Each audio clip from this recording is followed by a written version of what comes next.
Reading today, we're going to be looking at poetry in a different way. We're going to look at how poets write about ordinary things, things that we see every day, but they write about it in an interesting way. So we're going to look at a couple of different poems. Let's take a look at the first one. Chairs. Chairs seem to sit down on themselves, almost as if they were people, some fat, some thin, settled comfortably on their own seats. Some even stretch out their arms to rest. So this author wrote about an ordinary thing that we see every day and that we use every day, chairs. And they made us look at it in a different way. I've never thought of a chair having their own seat and stretching out their arms like people do. But now I can see it. I like also how the author used the line breaks. Chairs seem to sit down on themselves. And take a look at this. The lines even form the shape of a chair.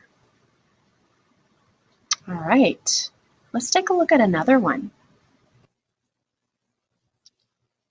This poem is titled Clock. The clock has stopped, some gear or spring gone wrong, too tight or cracked or choked with dust. A year has passed since last it said, ting, ting, or tick or tock, poor clock. Well, I, for one, have never thought of a broken clock like that. As I read this next poem, I want you to think about how the author makes an ordinary thing, such as fly, extraordinary. Flies. Flies wear their bones on the outside. Some show dead, gray, as bones should seem, but others gleam, dark blue, or bright metal green, or a polished copper mirroring the sun. If all bones shone so, I wouldn't mind going around in my own skeleton.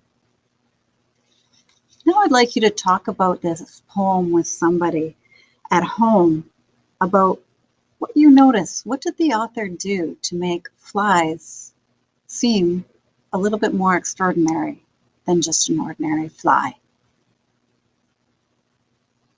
Today, for your independent reading, we would like you to go on Epic and explore their poetry books. Look to see what do the authors write about? What topics do they choose that are normally pretty ordinary, but they're able to make them extraordinary in a poem? Have fun!